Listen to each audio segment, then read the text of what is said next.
Let's fucking go!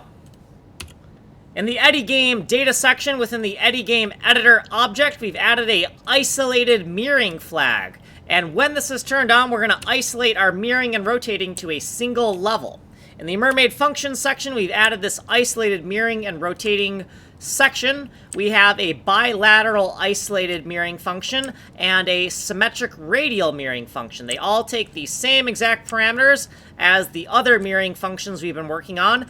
The tile size, layer, global tile X, global tile Y, the U32 binary tile, and the bit flags. Right now, they just pop up an alert with a to-do message that yells at you and tells you we got shit to do.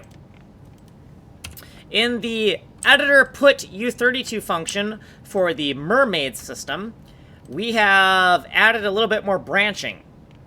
Down here, we've added a section called isolated or global, global or isolated, and we have two function pointers, a function pointer for the bilateral mirroring function and a function pointer for the radial mirroring function.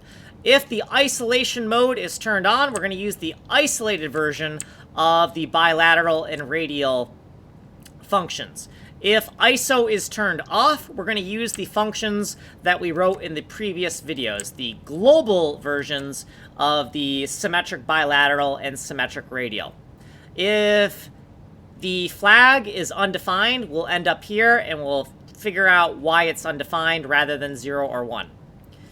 We've added a section marker to this code that we wrote in video 425. We're calling it bilateral or radial, radial or bilateral, and if our flags say that we're going to use bilateral code, we'll call the bilateral function pointer. If the flags say that we're using radial, we'll use the radial function pointer.